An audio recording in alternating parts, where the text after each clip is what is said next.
To this webinar. It's named Connecting the World with Inclusive Business. We are at the eHive co-working space locally in Gothenburg, the beautiful part of West Sweden. And we will have a discussion here around inclusive business. What is it? What are you doing there? We have some amazing entrepreneurs there from in the pre-chat we had here from already from Africa and India, and can share the links on the Facebook event page and here in the Google Hangout. And we will continue now and take a little bit more from the other people here. So we go to Benjamin again. So tell more about your business there. How are the development and what are your challenges right now? Yeah, and I would like to emphasize in the co-creation part. So you are there, and yeah, talk a little bit more about co-creation between actors and countries, and how could you see, or if you could think about Sweden collaborating with your initiative. Thank you very much. Yes, well, I don't want to go into the challenges because that would take too much of our time. But to put it forward in a positive manner for co-creation, I would say that it's about people at the end of the day. It's about finding like-minded people who in any way, using their talent, using their capital, using their professional skills in order to create something together in the direction that's going to scale operations. So for Fair Travel specifically, that is the type of need we have. We need to get connected to this type of people who have already understood what a social enterprise means, so that we don't have to explain it to them and are ready to put that into action, as we have been doing the past 5 years. I have already been a fellow at the Social SE Forum in Sweden, where we were selected as 1 out of 8 participants. So I went through an scale and acceleration, and I would say that the most valuable experience from that, and which is what we need now, is to network with like-minded people who can help us accelerate without too much fuzz. Because the time has gone to have to explain what social enterprising is, and now has come the time to implement and scale it up. That's brilliant there. So we can take that with us and we come back in another round soon. Kevin, your experience from being in 12 or 13 countries, I think now, what do you see out there?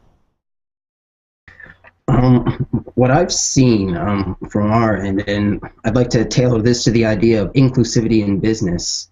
Some of the countries, especially those that are least developed, I would say that social capital is their greatest assets, because often when investment is lacking, when infrastructure, whether physical infrastructure or state infrastructure is lacking, really the resources that they have to work with to make an enterprise viable is the connections that they can leverage, be they within their own communities or be they with external communities around the world, such as my own.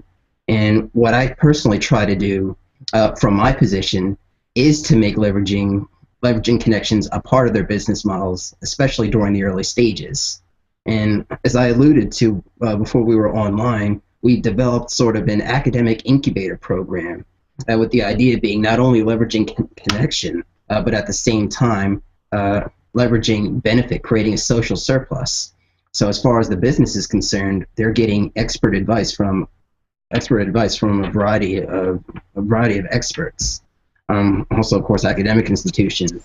As far as the students who are implicated in our program are concerned, they benefit in a number of ways too, because not only are they developing their own sort of human capital, their own technical skill, but at the same time, we're spreading an appreciation for what social enterprise is and the type of change that has the ability to propagate. So in that respect, we're creating and leveraging a connection on multiple different levels. And I think the more broad those connections are, the more benefit an individual business has to take when it comes back to their own community. That's what we try to do. And finally, to answer the question about opportunities we see in Sweden, let me just say that the Inclusive Business Incubator, I've been reading the link. This is a wonderful vision. I see a lot of potential for it to accomplish. And if you were asking what our firm is looking for in terms of being a part of that, we found that in Europe especially, there's been a lot of valuable opportunity for mentorship in the early stages. Because entrepreneurs, what I've seen, struggle to reconcile between a vision for social change and the business mechanics of how that comes about. So basically differentiating between your vision and your business plan, or your profit derivation strategy versus the type of change that you want to see. It's something of a balancing act, and we try and help them out.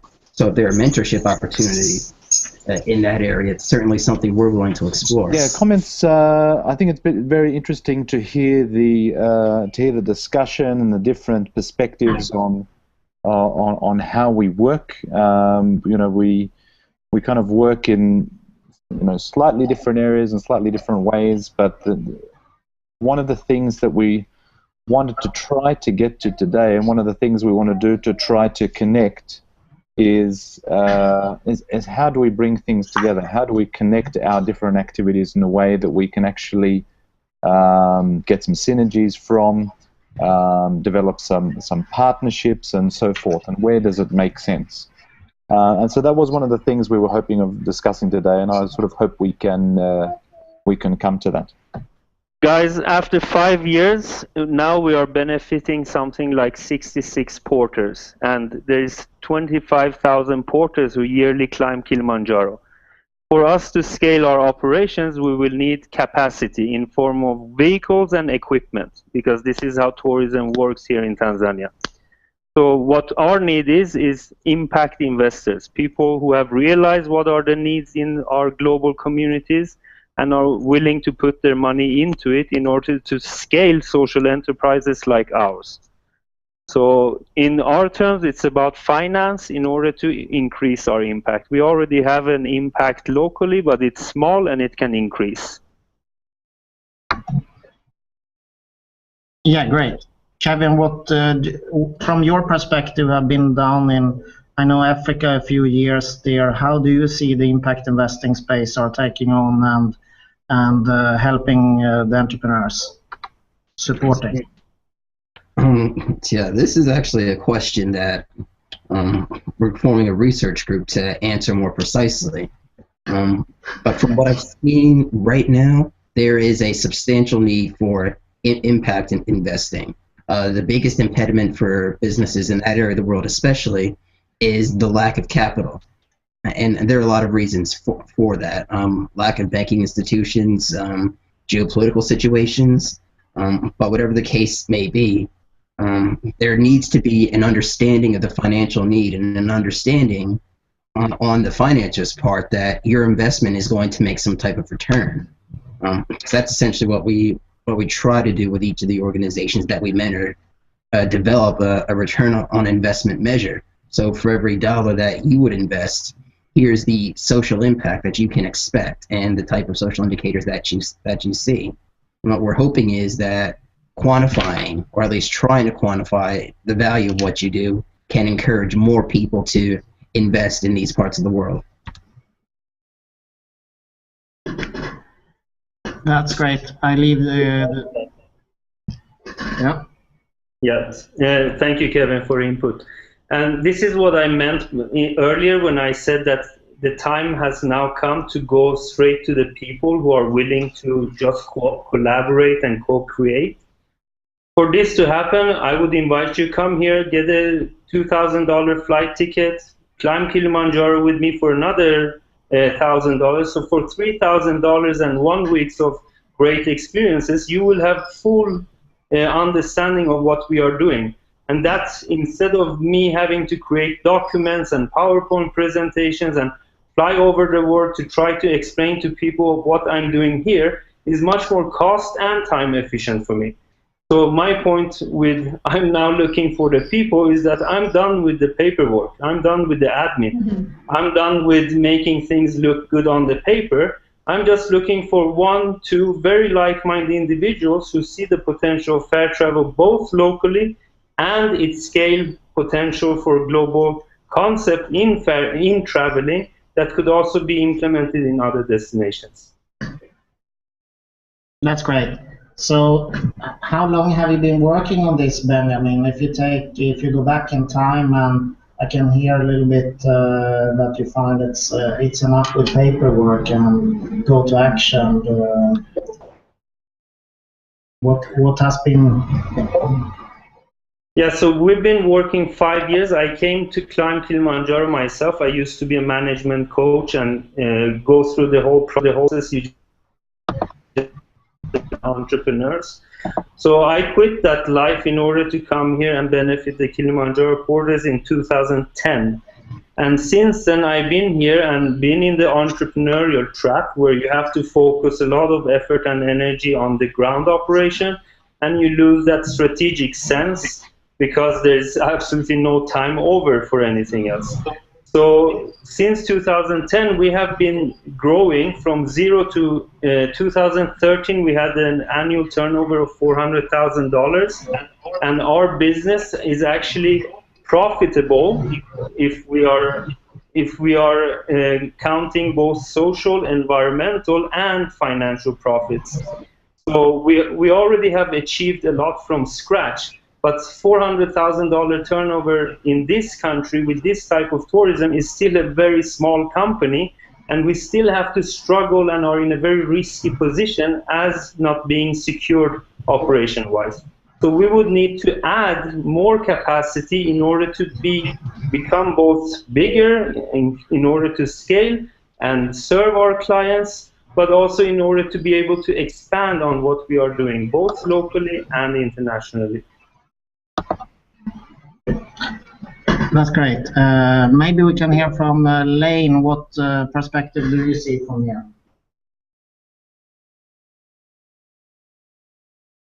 Hi, I'm having a little trouble hearing. Can you repeat that question with a little bit?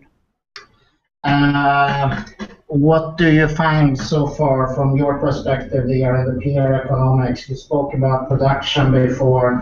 How can this maybe help out Benjamin in Africa, in Tanzania? Could that be a way of leveraging the business they do? Well, I hope I'm commenting on what they were saying because I couldn't quite hear it. But like take for example, our research group, we have 3 people from Africa, 1 person from Rwanda, Kigali University, another person from Cameroon, and then Uganda. And again, I didn't quite hear what they said, but let me make a comment just on Africa in general. I mean, it's got 55 countries, and probably about 1/3 of the world's population, so it's a big place. There are a lot of young people there. So the average age is probably like early 20s. I mean, really, in many places. And they're very motivated, and I'm speaking generally, quite generally here. They're very motivated to learn and to gain knowledge.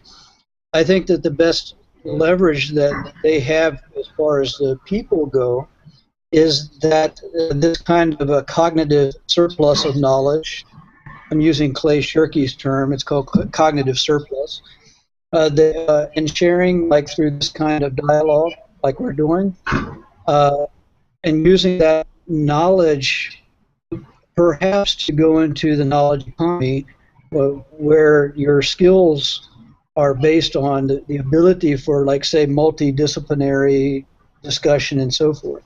The other, of course, there's another major aspect about Africa is the tremendous natural resources. But those are going to be hard to get at if you want to do, say, like a Nordic type investment thing. And I'll end here, but if you want to have societal innovation, there's also going to have to be leverage of those natural resources to create that structure so that you can have this whole thing developing that we're talking about here.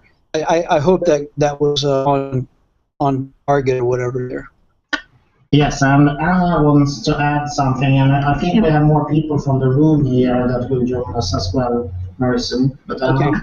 Yeah, just wanted to say that after listening to you, I would like to show you the framework that we are working with, and then ask you if you see yourself reflected in what we were working last year from Sweden, listening to Swedish actors, also some actors, they have experience working in developing countries, but we developed a framework, and from what I'm listening now, I think we did a good job and that we could we need to keep working in those lines, but would be good also to have your feedback. And I'm going to show you just like this in a paper, so I don't know if you can see it more or less. I've seen this before. Yeah, I like it. I think it's also, you can find it in the link that I just posted before. And we found co-creation as the main way to reach our goal, but we also our framework. Sorry, I can't hear you well, Anna. Could you please talk a bit closer to the microphone? Yeah, maybe if you saw already the framework that I don't need to show it more.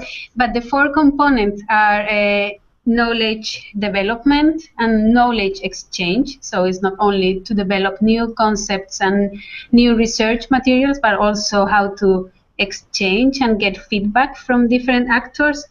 It's also a lot about innovation. And once again, it's not innovation in Sweden, it's not innovation in Tanzania or in Thailand. It's about co-creating and collaborating together and work with those innovations. How can we adapt the innovation from one context to another? And for that, we need the support of local communities and local entrepreneurs as you. Then we saw that it's also very important networking and partnership. It's we have seen a lot of social entrepreneurs with good ideas and doing small pilots. The pilots work well, but then to scale up is very difficult for them. But perhaps with more networking and partnership, we can join forces and then they could scale up. And then the last one, and I think you are also talking about that, is financing and support.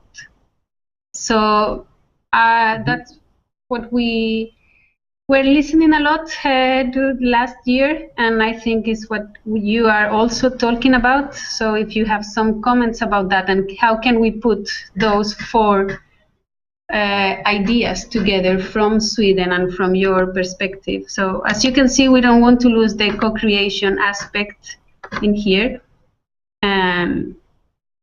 So if you have any thoughts about that. So a couple of thoughts came to mind. First off, the emphasis on co-creation is exactly where you need to be, I think, especially when it comes to financing.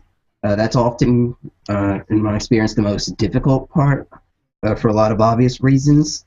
And the co-creation aspect of your model is probably your most viable pathway to getting to the financing point, not just because from a pure business standpoint, there's a demonstration of a demand proposition, but also because that's where your return of investment over the long term is going to come from. So keeping to those basics. Also, the other points of your framework about knowledge development and the exchange of knowledge, that's going to be important because in some of these countries that are less developed or where the political circumstances are more tenuous, your mechanisms for knowledge exchange aren't necessarily different. So the more connections you have in that area specifically, the more chances at being profitable anyone you help has to be. So to sum it all up, I think you are absolutely on the right track here. And sorry, can I ask, do you have any concrete action to suggest on how can we enhance co-creation in the inclusive business space? I could, but I hesitate to do that without really looking at your website, though. I can talk to you later about that if you'd like. Yeah, and I think the chat is going to be open for a few days, so we can keep discussing. Yeah, you can continue there to on the Facebook event page to tell if you want to be part of this deeper conversation. We have around 20 people right now there, and we can just continue there for as long as it's interesting and collect the links there. Anyone else who would like to join the conversation so far? Something to add? We have some people in the background in the room, but there's quite noisy out there, so I would recommend that you are coming into our room here if you would like to add something. I can invite them to come. We have some people here in Gothenburg at eHive following, so we know that there are some people who would like to tell something. Mike, do you have something to add so far?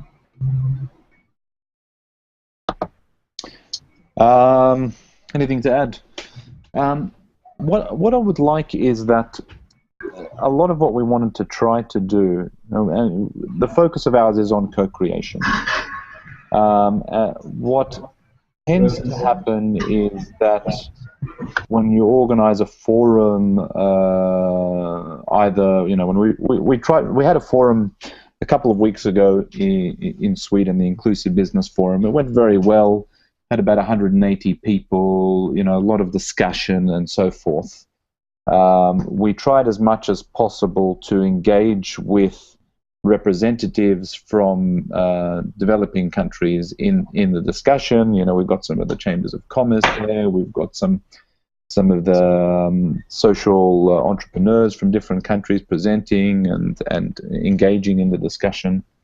But what we would like to do is have a lot more co-creation and collaboration with the actors from developing countries, because what it tends to be, as much as you try, what it tends to be is a lot of Westerners talking about how the world should be, and with a view, and I include myself in this, with a sort of a Western view of how the world works, even though we have had most of us have had experience in a lot of developing countries, and some of us are from there. So what I'd like is any input that you might have on how do we overcome that? How do we actually get this conversation to reach out to the people who should be involved in the conversation when we talk about inclusive business, to the actors that are working with the base of the pyramid? Benjamin, I thank you for your invite. I climbed Kilimanjaro once, and I think I'm too old to do it again. But as tempting as it would be, and I did see the situation of the porters there, and I definitely couldn't do that. And how do we engage? How do we even engage them in the conversation? How do we engage the people who are? I mean, we talk about the base of the pyramid, low-income communities. We know they're very entrepreneurial. We know they have probably a lot of good ideas, and they understand their needs better than we can ever do. So how do we actually engage with them in that conversation? And today was an attempt to try to get there, and maybe this is a bit of an experimental step for us. But how do we really take that further and engage those actors in the conversation? Honestly, I have interviewed all the staff I work with, and I spent a lot of time with them, and I've also carried as a porter myself for my second expedition. I've done 4 on Kilimanjaro. Let's be realistic. This system in its foundation, our economy is corrupt, and it's not fair, and it's exploiting our natural resources beyond reason. So this needs to be changed in order to address any issues regarding the base of the pyramid. It's not businesses that are going to turn natural resources into machines and development areas that's going to solve that. It's not going to happen like that. But within realistic framework that we exist in and have to work with, it all comes down to money, because these people are marginalized. They live in communities with very low incomes. And that's one reason they are exploited to begin with, because they don't have access to education and other social services to increase their living standards. So they have to take any type of job they get. And since there are so many around, and the companies can easily pick anyone they want, it makes a situation where they are indispensable. So when it comes to including people in such conversations, we need to be realistic of who the people we're talking about are, what are their background, how have their brains been exposed, what kind of information since they were born. And that's totally different from the brains of us growing up in Western societies and being programmed by our information society. So there is a huge difference there that we need to take into account. And that's where money makes it easy, because when you trickle down tourism incomes into these marginalized lives, you get to see that their own ingenuity, whether it's to get a motorbike as an investment to have a side business, or whether it's to grow more vegetables in order to increase their income during low seasons, or invest their salaries in other ways, that's when you see the change in their lives. So when companies don't pay them enough, they're always struggling and hanging on. So there is no room for additional investment or the luxury to even think about taking a language course or advancing their life in another direction, because they're always hanging on this thread. And that's where our impact is important to notice, that when they're actually getting a secured income, and that income is enough for them to make their own life choices, whether they want to spend the money in a bar or whether they want to spend it in their children's education, that's going to be up to them. We're not going to dictate to people how they're going to use the money. But the important here is to make sure that money does trickle down. And that's where what our model is based on, to make sure that they get a fair portion of all this tourism money that's coming into a country. At least they get a fair portion of it, so that they themselves can raise their own lives. Yeah, and I absolutely agree with that point. One of the things that we've also done is also try to make a distinction between responsible business and inclusive business. In that, and this is one thing that one of the sectors that we're working with is the textile and clothing industry. And the textile and clothing industry employs a lot of people at the base of the pyramid, particularly women. And there's a lot of big actors in Sweden who, through their supply chains, engage with these actors. And there is a role for business to become more responsible in making sure people are paid properly, in making sure they have good working conditions, in making sure that their human rights are met, and so forth.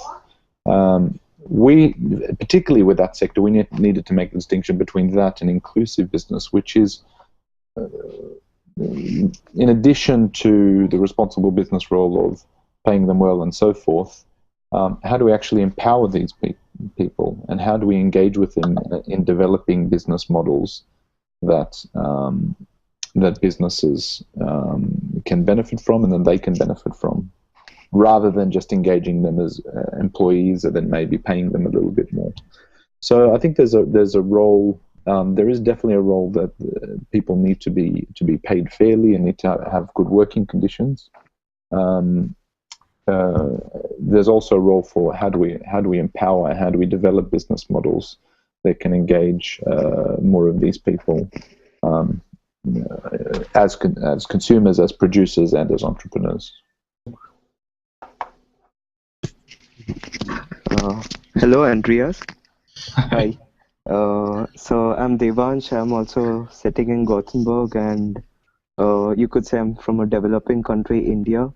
And to answer your question, I was going to put forward a question that there are many of us in Sweden who are from developing countries, and we are working here as professionals or something. And maybe we could act as a bridge between Sweden and the developing countries, because we have our own networks back in our countries. Mm-hmm. And we know we have friends who are trying to start businesses, or people in need of services and stuff. And so it could be interesting for expats like us to act as a bridge between the people in Sweden and the developing countries themselves regarding building networks or funding and so forth. Mm-hmm. Brilliant. Interesting. We have some other people joining as well. Jonas, among others. Do you hear us? Do you want to add something?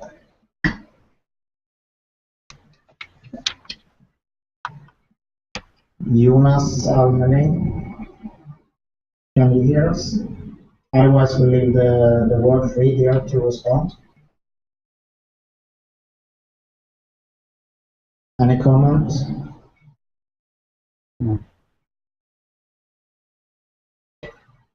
Okay, I think if we might, we have been around for 50 minutes now, and we can continue the discussion on the Facebook event page and in the Google Hangout here and on the Facebook chat.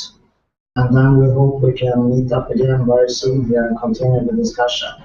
So I leave the final word here to the Inclusive Business Sweden, if you would like to add something.